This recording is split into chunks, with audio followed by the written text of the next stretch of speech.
오늘 하루도 수고 많이 하셨습니다. 구독, 좋아요 부탁드립니다. 바보 아들 부인이 왔다며? 시집 온 날부터 들은 말입니다. 전현 당장 쫓아내. 상견례 날 들은 말입니다. 그런데 바로 그 순간 대사원 대감님, 문 밖에서 들린 목소리 하나가 모든 것을 바꿨습니다. 사신이 남편 앞에 절했습니다. 시댁이 제 앞에 무릎 꿇었습니다. 단 10초 만에 해시태그 챕터 1 혼례날의 저주. 혼례날 저는 신랑의 얼굴을 보고 숨이 막혔습니다. 입을 벌리면 침이 흘렀고 눈동자가 한 곳을 응시하지 못했습니다.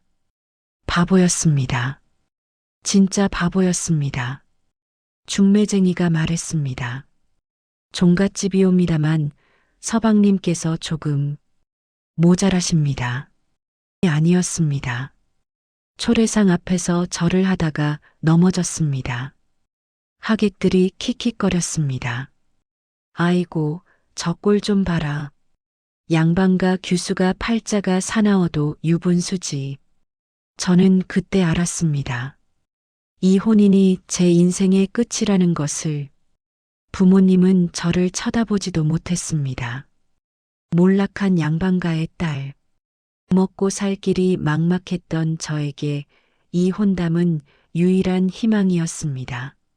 하지만 희망은 절망으로 바뀌었습니다. 신랑이 제 손을 잡으려다 제 치마를 잡아당겼습니다. 사람들이 웃었습니다. 저도 웃고 싶었습니다. 하지만 눈물이 나올 것 같아 참았습니다. 혼례가 끝나고 신부 대기실에 들어갔습니다. 문 밖에서 들리는 소리. 바보 서방 데려왔다고 난리 났다며? 종갓집 망신살이 제대로구만. 며느리 복도 없다더니 딱 전현이네. 전현. 그날 하루에만 12번 들은 말이었습니다. 저는 그저 고개를 숙였습니다. 이제 평생 전현으로 살아야 하는구나. 그렇게 생각했습니다. 첫날 밤이었습니다. 신랑이 방문을 열고 들어왔습니다. 비틀거리며 걸었고 문지방에 걸려 넘어질 뻔했습니다. 저는 재빨리 그의 팔을 잡았습니다. 그때였습니다. 그 손길이 떨리지 않았습니다. 바보의 팔이 아니었습니다. 단단하고 힘이 있었습니다. 저는 깜짝 놀라 그의 얼굴을 봤습니다. 그는 이미 다시 멍한 표정으로 돌아가 있었습니다. 기억 감사합니다. 부인. 말을 더듬었습니다. 하지만 그 목소리 톤이 아까와 달랐습니다. 착각일까요? 저는 촛불을 켜고 그를 자세히 봤습니다. 그는 벽만 바라보고 있었습니다. 하지만 제가 느낀 그 단단한 팔의 감촉은 지워지지 않았습니다. 밤이 깊어갔습니다. 저는 잠을 이룰 수 없었습니다. 신랑은 방 한쪽에서 코를 골며 자고 있었습니다. 아니, 자는 척하고 있었습니다. 왜냐하면 호흡이 너무 규칙적이었기 때문입니다. 바보가 이렇게 규칙적으로 숨을 쉴 수 있을까? 저는 조용히 일어나 창가로 갔습니다. 달빛이 방 안을 비쳤습니다. 그때 신랑이 눈을 떴습니다. 그 눈빛 또렷했습니다. 순간적으로. 하지만 저와 눈이 마주치자 다시 흐릿해졌습니다. 이상합니다. 뭔가 이상합니다. 사흘째 되는 날이었습니다. 시어머니가 저를 불렀습니다. 너 시집와서 뭐 했느냐? 바보 서방이나 잘 모셔라. 다른 기대는 하지도 마라. 저는 고개만 숙였습니다. 그때 밖에서 고함이 들렸습니다. 아이고, 바보 서방이 또 헛소리하네. 동네 안악들의 목소리였습니다. 저는 황급히 밖으로 나갔습니다. 남편이 우물가에서 혼자 중얼거리고 있었습니다. 사람들이 손가락질했습니다. 저는 남편의 손을 잡고 사랑채로 갔습니다. 그의 손이 차가웠습니다. 아니, 떨리고 있었습니다. 분노로. 저는 그걸 느낄 수 있었습니다. 저녁에 잠자리에 들 시간이 되어 사랑채에 갔습니다. 서재 문이 반쯤 열려 있었습니다. 저는 남편을 안으로 들이고 문을 닫으려 했습니다. 그때 책상 위에 펼쳐진 글씨가 눈에 들어왔습니다.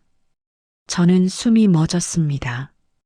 단정하고 힘 있는 필체, 대학, 논어, 맹자가 빼곡히 필사되어 있었습니다. 그것도 주석까지 달려 있었습니다. 바보가 이런 글씨를 쓸 수 있을까? 저는 천천히 책상으로 다가갔습니다. 손가락으로 먹물을 만졌습니다. 아직 마르지 않았습니다. 방금 쓴 글이었습니다. 보지 말아요. 뒤에서 남편의 목소리가 들렸습니다. 말을 더듬었지만 그 어조는 명령이었습니다. 저는 천천히 돌아봤습니다. 남편이 서 있었습니다. 멍한 표정이었지만 두 손은 굳게 쥐어져 있었습니다. 당신. 제가 입을 열려는 순간 그가 제 입을 막았습니다. 손이 떨렸습니다. 하지만 힘은 강했습니다. 제발 조용히 해주십시오. 이번엔 더듬지 않았습니다. 또렷한 목소리였습니다. 저는 고개를 끄덕였습니다. 그제야 그가 손을 뗐습니다. 부인. 그가 처음으로 저를 똑바로 쳐다봤습니다. 제가 바보가 아니라는 걸 눈치채셨군요. 저는 대답할 수 없었습니다. 하지만 아무에게도 말해선 안 됩니다. 왜죠? 목숨이 달린 문제입니다. 그의 눈빛이 차갑게 식었습니다. 제 목숨도 부인의 목숨도. 저는 온몸에 소름이 돋았습니다. 도대체 무슨 일이 벌어지고 있는 걸까? 그날 밤 저는 잠을 이룰 수 없었습니다. 바보가 아닌 남편, 목숨이 달린 비밀. 대체 무엇 때문에 이런 연기를 하는 걸까? 한밤중이었습니다. 남편이 조용히 일어났습니다. 저는 눈을 감은 척했습니다. 그가 문을 열고 나갔습니다. 저는 조심스럽게 뒤를 따랐습니다. 달빛 아래 남편은 완전히 다른 사람이었습니다. 꼿꼿한 자세로 서서 누군가를 기다리고 있었습니다. 잠시 후 검은 옷을 입은 사내가 나타났습니다. 대감마님. 사내가 무릎을 꿇었습니다. 대감? 제 남편이 대감이라고? 일이 어찌 되어 가는가? 남편의 목소리였습니다. 하지만 낮에 듣던 그 목소리가 아니었습니다. 위험 있고 차가운 목소리였습니다. 아직 때가 아니옵니다. 석 달. 남편이 말했습니다. 석 달만 더 참으면 된다. 예, 대감마님. 사내가 무언가를 건넸습니다. 밀서였습니다. 남편이 그것을 펼쳐 읽었습니다. 그 모습은 선비 그 자체였습니다. 저는 그만 놀라 나뭇가지를 밟고 말았습니다. 딱! 소리가 너무 컸습니다. 남편이 번개같이 돌아봤습니다. 그 눈빛, 날카롭고 차가웠습니다. 바보의 눈이 절대 아니었습니다. 검은 옷사내가 칼을 뽑았습니다. 기다려. 남편이 손을 들었습니다. 내 아내다. 남편이 천천히 제게 다가왔습니다. 저는 온몸이 굳었습니다. 도망칠 수도 소리칠 수도 없었습니다. 그가 제 어깨에 손을 올렸습니다. 부인, 들키고 말았군요. 저는 떨리는 목소리로 물었습니다. 당신은 대체 누구십니까? 남편이 깊은 한숨을 쉬었습니다. 저는 강세윤입니다.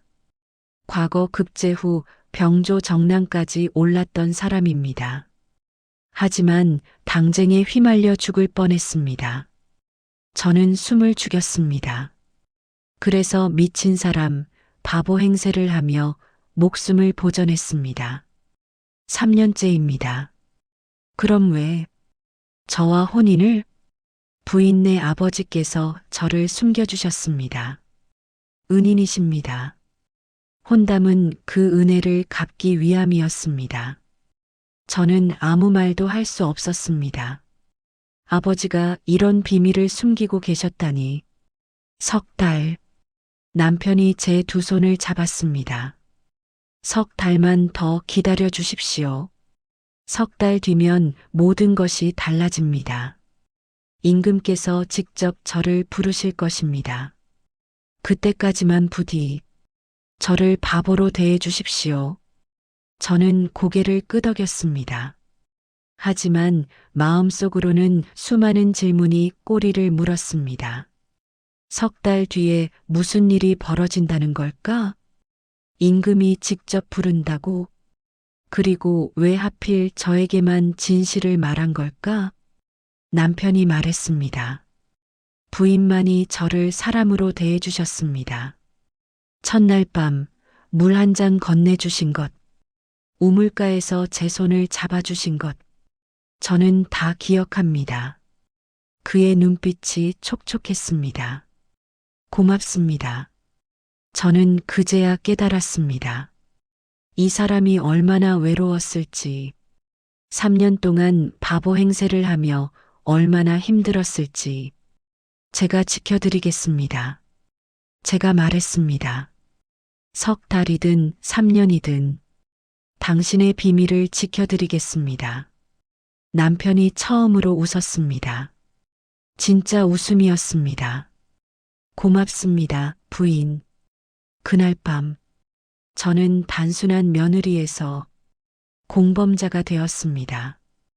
해시태그 챕터 2 시어머니의 3가지 시험. 다음 날부터 지옥이 시작되었습니다. 시어머니가 저를 불렀습니다. 너 오늘부터 우물에서 물 길어 와라. 열동이. 열동이는 보통 여자가 하루에 나를 양이 아니었습니다. 예, 어머님. 저는 고개를 숙였습니다.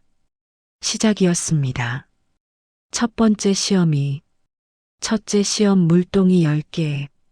아침 해가 뜨기 전부터 물을 길었습니다. 하나, 둘, 셋. 5번째 물동이를 이고 올 때 발이 풀렸습니다. 물동이가 깨졌습니다. 물이 사방에 쏟아졌습니다. 아이고, 저것 봐라.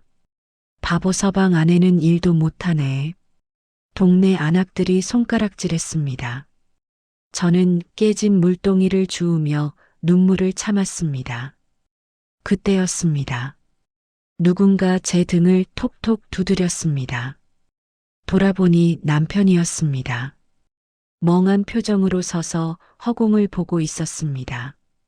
하지만 손은 부러진 물동이 조각을 줍고 있었습니다. 기억 괜찮아요? 말을 더듬었습니다. 하지만 그 손길은 조심스러웠습니다. 괜찮습니다, 서방님.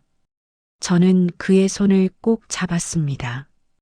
저 혼자 할 수 있습니다. 남편이 고개를 끄덕였습니다. 그리고 비틀거리며 돌아갔습니다. 하지만 저는 알았습니다. 그날 밤 우물가에 새 물동이가 놓여 있었던 것을, 남편이 몰래 사다 놓은 것을, 바보 행세를 하면서도 저를 돕고 있었던 것을. 둘째 시험 바느질 경연. 한 달이 지났습니다.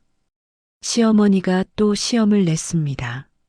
며느리들아, 내일까지 보자기를 수놓아 오너라. 가장 잘한 며느리에게 상을 주마.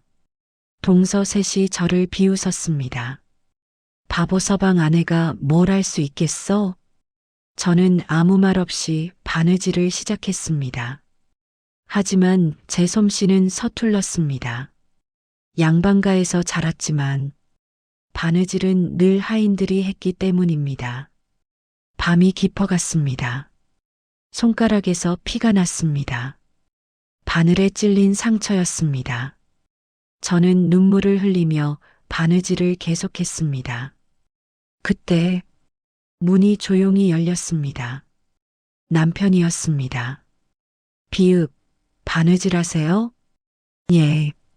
남편이 제 옆에 앉았습니다. 그리고 바늘을 집어들었습니다.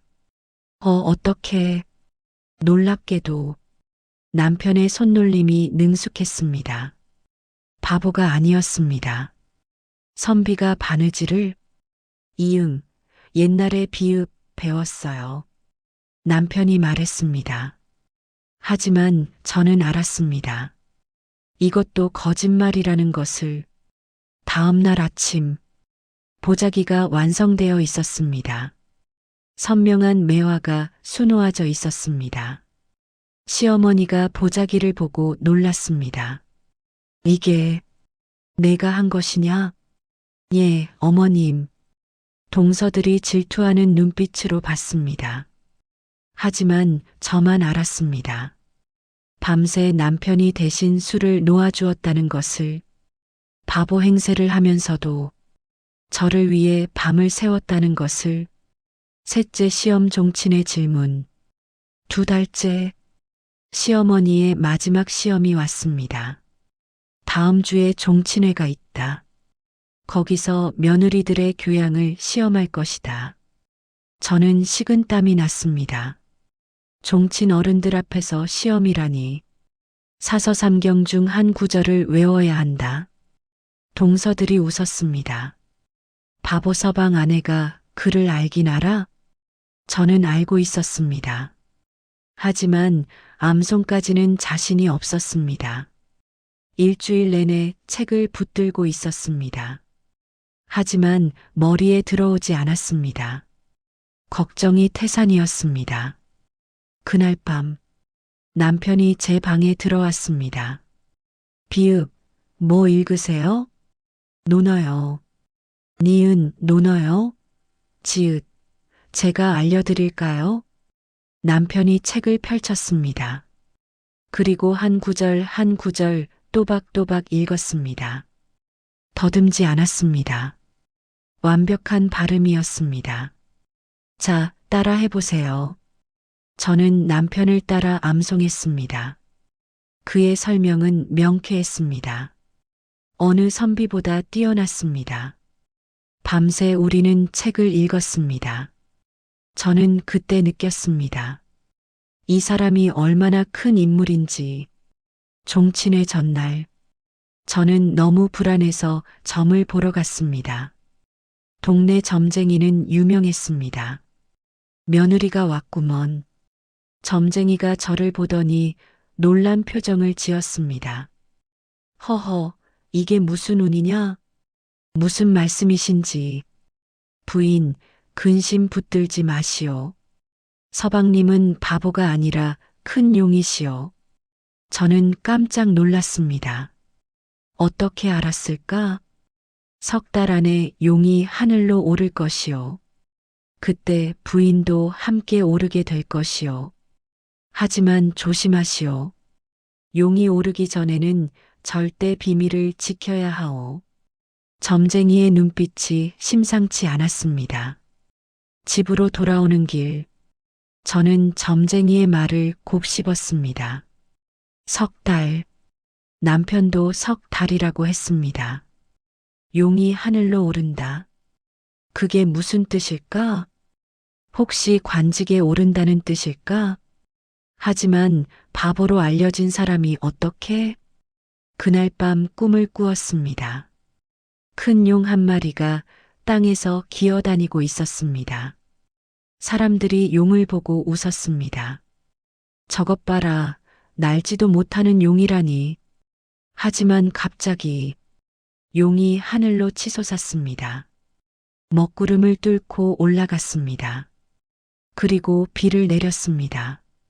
사람들이 땅에 엎드렸습니다. 용이시다. 진짜 용이시다. 저는 그 꿈에서 깼습니다. 온몸이 땀으로 젖어 있었습니다. 다음 날 아침, 종친의 날이었습니다. 저는 떨리는 마음으로 준비를 했습니다. 남편이 제 손을 잡았습니다. 디귿, 대디귿, 대장부시오.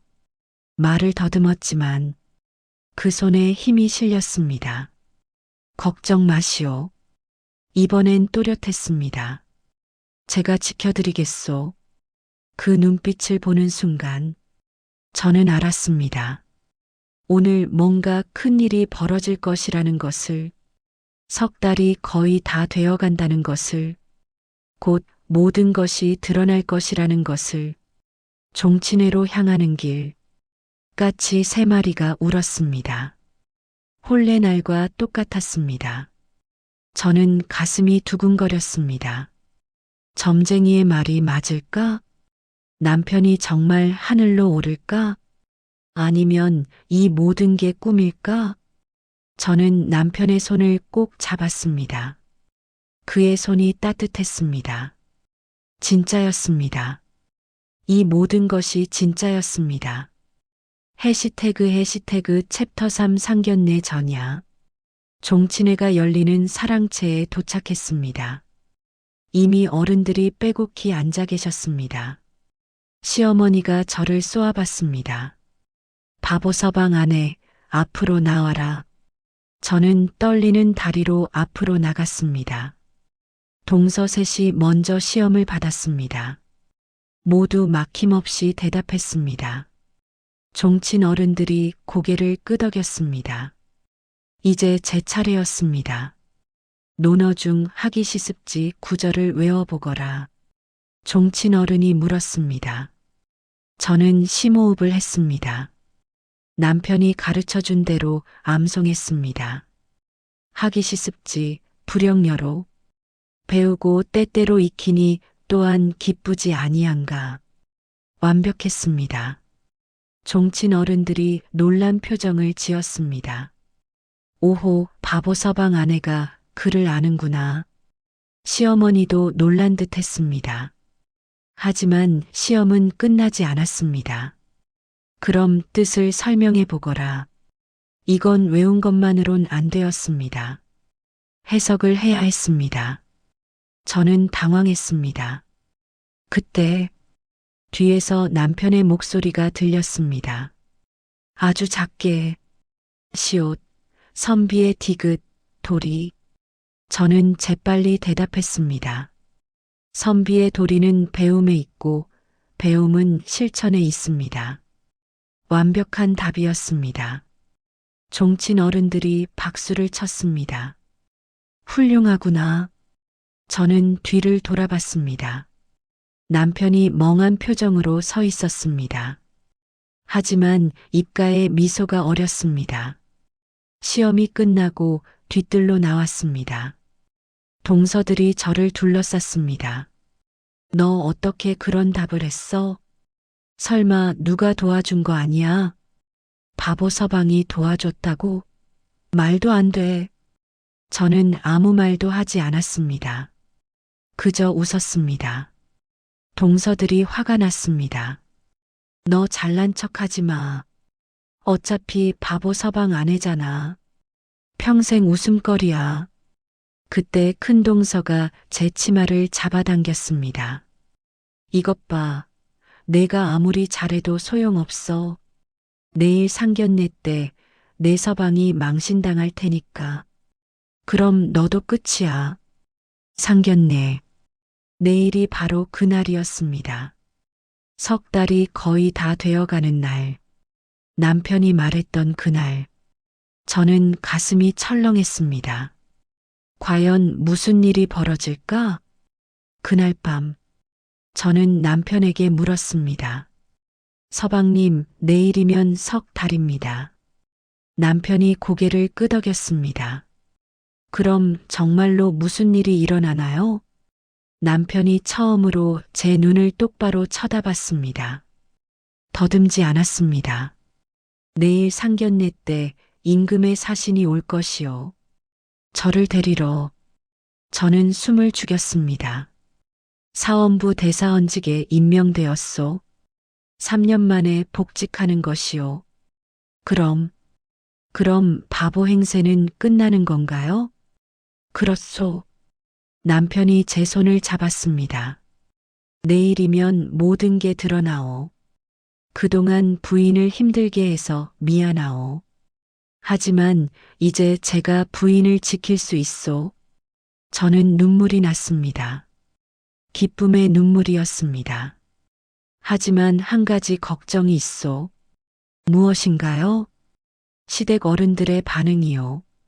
남편의 표정이 어두워졌습니다. 3년 동안 저를 바보로 대했소.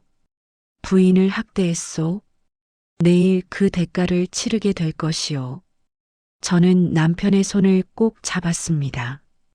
저는 괜찮습니다. 다만 서방님께서 무사하시다면. 남편이 저를 안았습니다. 처음이었습니다. 따뜻했습니다. 고맙소, 부인. 부인이 아니었다면 저는 버티지 못했을 것이요. 우리는 그렇게 한참을 안고 있었습니다. 내일이면 모든 것이 바뀔 것입니다. 바보 서방과 그의 아내는 사라질 것입니다. 대신 대사원 대감과 그의 부인이 탄생할 것입니다. 하지만 평화는 오래가지 않았습니다. 한밤중 시어머니 방에서 소리가 들렸습니다. 저는 몰래 창문 밖에서 엿들었습니다. 내일 상견례 때 저녀는 쫓겨나갈 거야. 시어머니의 목소리였습니다. 바보 아들 때문에 종갓집 망신인데 역적 집안 소문나면 끝장이야. 전현도 같이 내쫓으면 돼. 큰동서의 목소리였습니다. 종친 어른들이 앞에서 큰 망신을 주고 우리가 거들면 돼. 그럼 저절로 나갈 거야. 모두가 동의했습니다. 저는 식은땀이 났습니다. 내일 상견례가 저를 쫓아내는 자리였다니. 하지만 동시에 생각했습니다. 내일이면 모든 게 뒤집힐 것을, 사신이 올 것을, 남편의 정체가 밝혀질 것을. 그럼 누가 쫓겨날까? 저는 쓴웃음을 지었습니다. 방으로 돌아와 남편에게 말했습니다. 시댁에서 저를 쫓아내려 합니다. 남편의 얼굴이 굳었습니다. 내일 상견례 때요. 알겠소. 남편이 일어섰습니다. 제가 맞겠소. 아니요. 제가 남편의 손을 잡았습니다. 그냥 두세요. 네. 내일 더 극적일 테니까요. 저는 웃었습니다. 처음으로 통쾌한 웃음이었습니다. 시댁 어른들이 저를 욕하는 순간 사신이 들어오는 거죠. 남편도 이해했습니다. 그리고 함께 웃었습니다. 다음 날 새벽, 멀리서 말발굽 소리가 들렸습니다. 남편이 창밖을 내다봤습니다. 왔소. 사신들이요? 그렇소. 저는 떨렸습니다. 드디어 그 순간이 온 것입니다.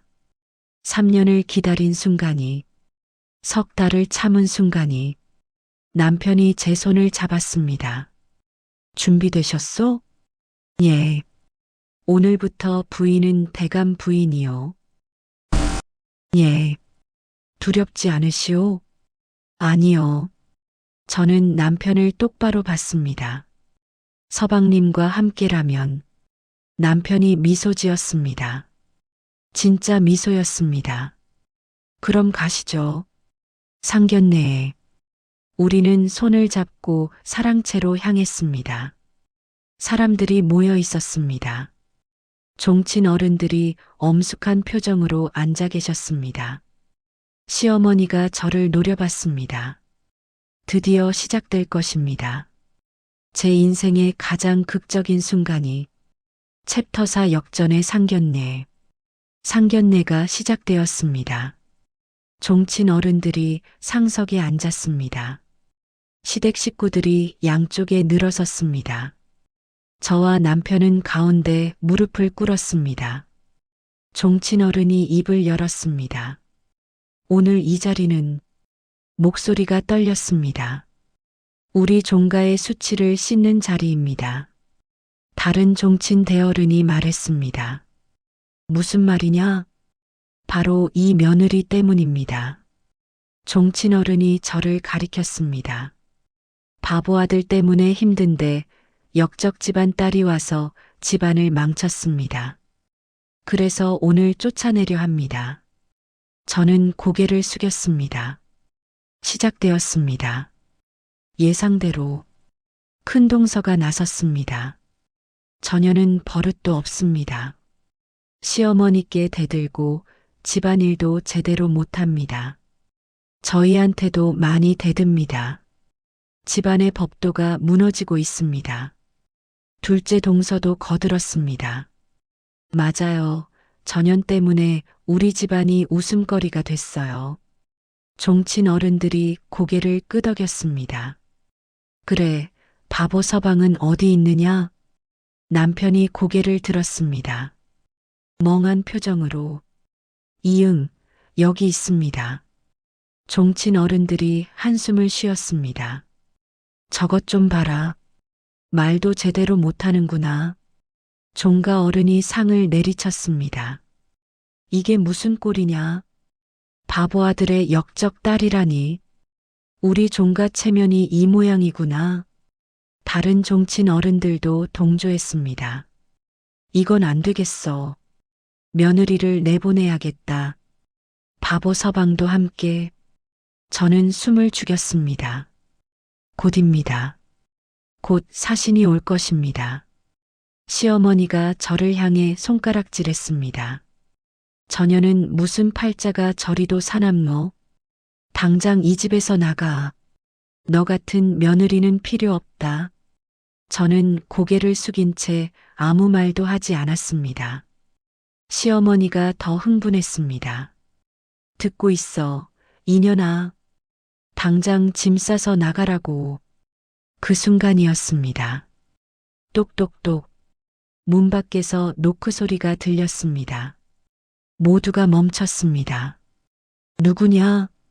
종친 대어른이 물었습니다. 문이 열렸습니다. 관복을 입은 사내 셋이 들어왔습니다. 사신들이었습니다. 임금의 어명을 받들고 온. 방 안이 조용해졌습니다. 종친 어른과 시어머니의 입이 떡 벌어졌습니다. 사신들이 남편을 향해 걸어왔습니다. 그리고 무릎을 꿇었습니다. 강세윤 대감님. 대감? 종친 어른들이 눈이 휘둥그레졌습니다. 부디 일어나 주십시오. 사신이 말했습니다. 임금 전하께서 사원부 대사원으로 임명하셨습니다. 대감님을 모시러 왔습니다. 시간이 멈춘 듯 했습니다. 아무도 움직이지 않았습니다. 아무도 말하지 않았습니다. 그때 남편이 천천히 일어섰습니다. 비틀거리지 않았습니다. 꼿꼿한 자세였습니다. 멍한 표정이 사라졌습니다. 날카로운 눈빛이 드러났습니다. 황공하옵니다. 남편이 말했습니다. 더듬지 않았습니다. 위험 있는 목소리였습니다. 신 강세윤, 성은이 망극하옵니다. 사신이 어명서를 펼쳤습니다. 강세윤을 사원부 대사원에 임명하노라. 즉시 입궐하여 직무를 수행하라. 남편이 어명서를 받았습니다. 그리고 종친 어른들을 향해 돌아섰습니다. 그동안 속여서 죄송합니다. 목소리가 또렷했습니다. 하지만 목숨을 지키기 위해 어쩔 수 없었습니다. 종친 어른들이 얼어붙었습니다. 당쟁이 극에 달했을 때 저를 제거하려는 세력이 있었습니다. 그래서 미친 사람, 바보 행세를 했습니다. 3년 동안 시어머니의 얼굴이 하얗게 질렸습니다. 시옷 세윤아, 어머니, 남편이 차갑게 말했습니다. 어머니께서 방금 뭐라고 하셨죠? 바보 아들이라고, 전현이라고, 그렇게 말씀하셨죠. 시어머니가 떨기 시작했습니다. 남편이 저를 향해 손을 내밀었습니다. 일어나십시오, 부인. 저는 그의 손을 잡고 일어섰습니다. 이 자리에 계신 모든 분들께 말씀드립니다. 남편이 제 손을 꼭 잡았습니다. 3년 동안 저를 사람으로 대해준 사람은 단 한 명, 제 아내뿐이었습니다. 첫날 밤 물 한 잔 건네주셨습니다. 우물가에서 손을 잡아주셨습니다. 밤마다 제 등을 두드려 주셨습니다. 바보라 불리는 저를 사람으로 대해주셨습니다. 종친 어른들이 고개를 숙였습니다. 대감마님, 저희가 눈이 멀었습니다. 시어머니가 떨리는 목소리로 말했습니다. 세윤아, 어머니가 잘못했다. 남편이 차갑게 웃었습니다. 지금 와서 어머니라 부르십니까? 조금 전까지는 바보 아들이라 하셨는데, 사신이 말했습니다. 대감마님, 서두르셔야 합니다. 전하께서 기다리고 계십니다. 남편이 고개를 끄덕였습니다. 알겠습니다. 그리고 시댁 식구들을 둘러봤습니다. 저는 이제 갑니다. 부인과 함께 시어머니가 황급히 제 앞에 무릎을 꿇었습니다. 며느리야, 우리가 잘못했다. 제발 용서해다오. 동서들도 하나둘 무릎을 꿇었습니다. 형님, 저희가 잘못했어요. 종친 어른들까지 허리를 숙였습니다. 대감 부인, 너그러이 용서하시오. 저는 그들을 내려다봤습니다. 방금 전까지 저를 전현이라 부르던 사람들, 지금은 제 앞에 무릎을 꿇고 있는 사람들, 저는 아무 말도 하지 않았습니다. 그저 남편의 손을 잡았을 뿐입니다. 가시죠, 서방님.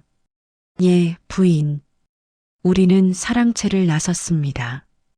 뒤에서 울음소리가 들렸습니다. 며느리야, 우리 잘못했다. 제발 돌아와. 하지만 우리는 돌아보지 않았습니다. 새로운 삶이 시작되는 것입니다.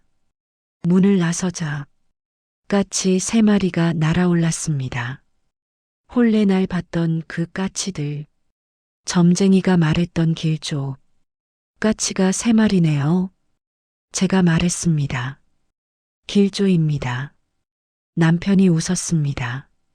부인이 제 곁에 계시니 모든 것이 길조입니다. 마을 위에 올랐습니다. 사신들이 호위했습니다. 동네 사람들이 나와서 봤습니다. 저 사람이 바보 서방? 대사원이라고? 세상에. 모두가 놀란 표이었습니다. 바보가 아니었다는 것을, 조롱하던 그 사람이 대감이었다는 것을, 궁으로 가는 길, 저는 남편에게 물었습니다. 서방님, 한 가지 궁금한 게 있어요. 무엇이오? 왜 저에게만 진실을 말씀하셨어요? 남편이 잠시 침묵했습니다. 그리고 말했습니다. 첫날 밤이었소. 부인이 물 한 잔을 건넸소. 그런데 그 물잔을 건네는 손이 떨리지 않았소. 저는 기억이 났습니다. 다른 사람들은 모두 저를 피했소. 더럽다는 듯이, 무섭다는 듯이.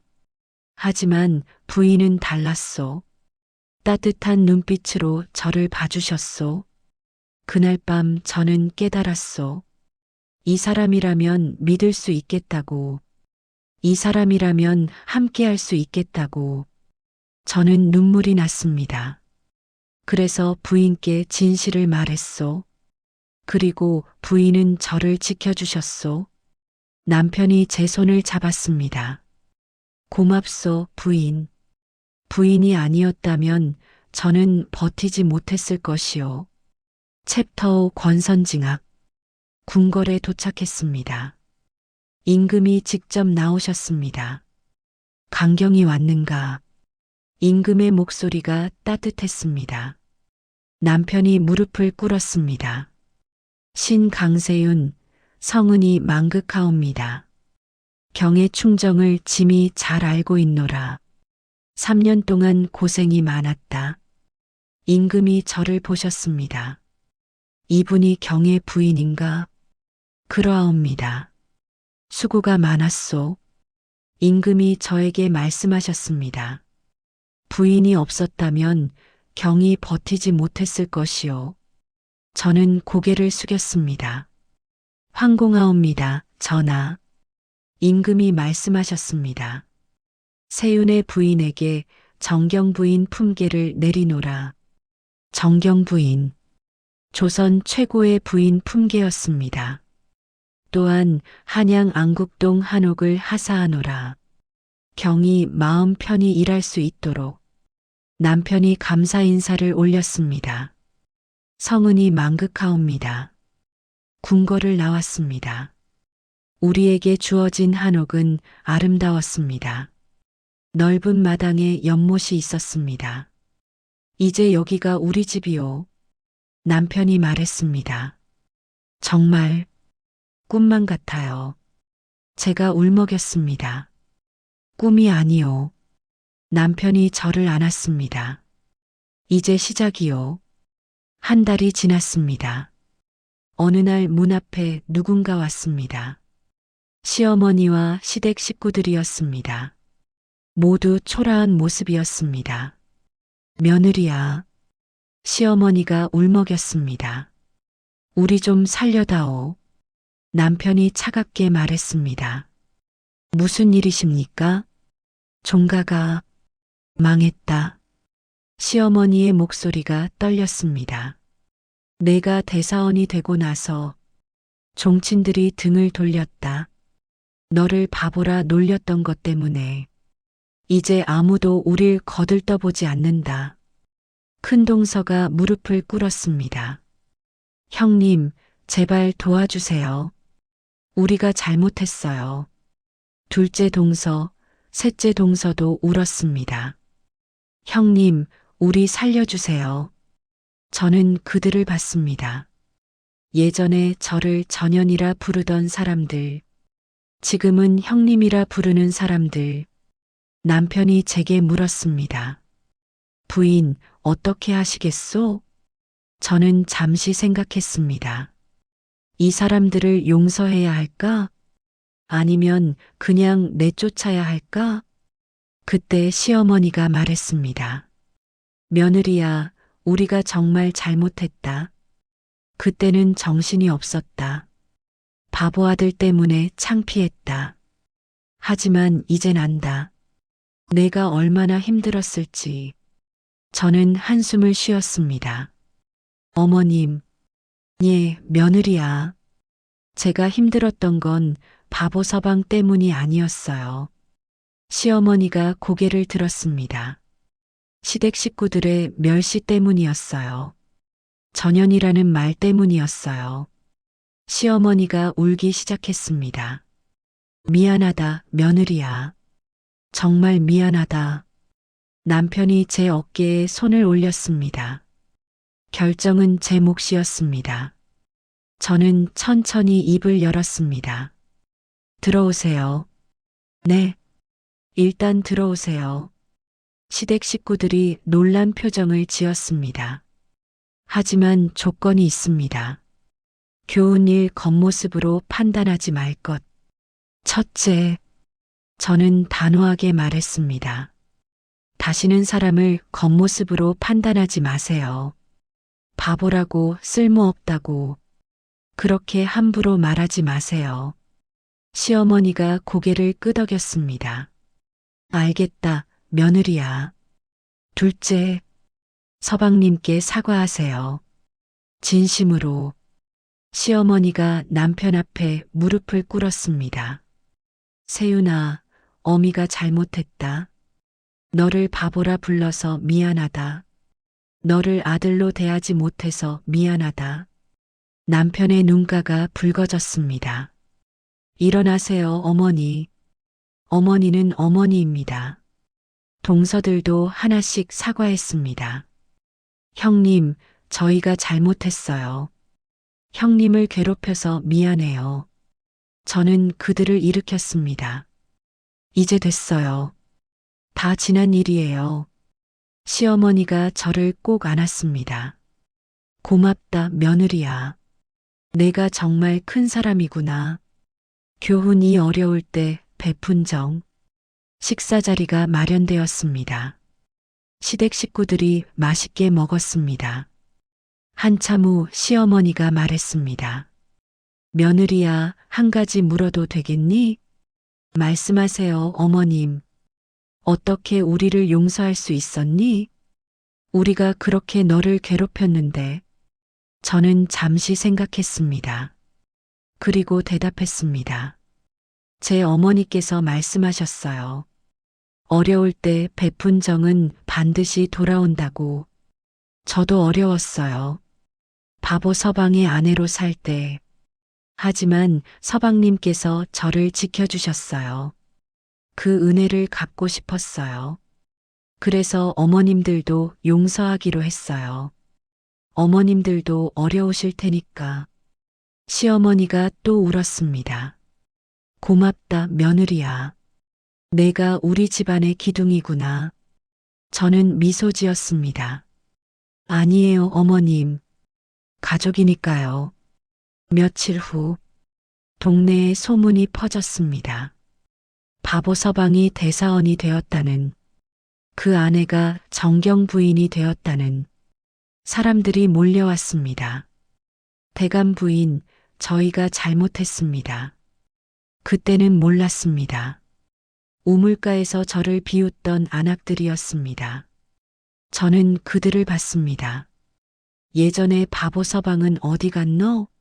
라고 하던 사람들. 지금은 대감 부인이라 부르는 사람들. 괜찮아요. 저는 웃으며 말했습니다. 다 지난 일이에요. 사람들이 놀랐습니다. 이렇게 너그러우시다니. 역시 대감 부인이십니다. 하지만 저는 알고 있었습니다. 진짜 품격은 지위에서 나오는 게 아니라는 것을, 힘들 때 누군가를 어떻게 대하는가에서 나온다는 것을. 저는 바보 서방의 아내였을 때도, 지금 대감 부인이 된 지금도 사람을 사람으로 대할 뿐이었습니다. 그로부터 10년이 흘렀습니다. 남편은 영의정까지 올랐습니다. 저는 정경 부인으로서 여러 자선 사업을 했습니다. 특히 어려운 며느리들을 도왔습니다. 저처럼 시댁에서 고생하는 여인들을. 어느 날 남편이 물었습니다. 부인, 그때 생각나시오? 어느 때요? 제가 바보 행세를 하던 때. 저는 웃었습니다. 물론이죠. 후회하시오? 아니요. 오히려 감사해요. 왜요? 그때가 아니었다면 서방님의 진짜 모습을 몰랐을 거예요. 남편이 제 손을 잡았습니다. 저도 마찬가지요. 부인의 진짜 모습을 봤소. 겉모습이 아닌 마음을. 우리는 서로를 안았습니다. 바보 서방과 전연. 그렇게 불렸던 우리는 이제 영의정과 정경 부인이 되었습니다. 하지만 변한 건 지위뿐이었습니다. 서로를 아끼는 마음은 처음 그날 밤부터 지금까지 변함이 없었습니다. 훗날 손자들이 물었습니다. 할머니, 할아버지가 정말 바보였어요? 저는 웃으며 대답했습니다. 아니란다. 할아버지는 바보가 아니었어. 그럼 왜 사람들이 그렇게 불렀어요? 겉모습만 봤기 때문이란다. 사람들은 겉모습만 보고 판단해. 바보라고 쓸모없다고. 하지만 진짜 중요한 건 속마음이란다. 할아버지는 바보 행세를 했지만 마음만큼은 누구보다 따뜻했어. 손자들이 고개를 끄덕였습니다. 그리고 기억하렴.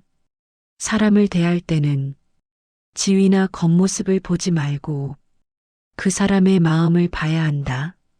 어려울 때 베푼 정은 반드시 돌아온다. 그것이 할머니가 너희에게 해주고 싶은 말이란다. 석양이 지고 있었습니다. 남편과 저는 마루에 앉아 있었습니다. 부인, 예, 서방님, 다시 태어나도 부인과 함께하고 싶소. 저는 남편의 손을 잡았습니다. 저도요. 까치 3마리가 날아갔습니다. 혼례 날 봤던 그 까치들처럼 길조였습니다. 우리의 삶 전체가 길조였습니다. 사람들은 말합니다. 겉모습으로 사람을 판단하면 언젠가는 반드시 후회하게 된다고. 진짜 품격은 드러난 모습이 아니라 숨겨진 마음에 있다고. 저는 그날 배웠습니다. 바보 서방과 살면서, 그리고 그 교훈을 평생 잊지 않았습니다.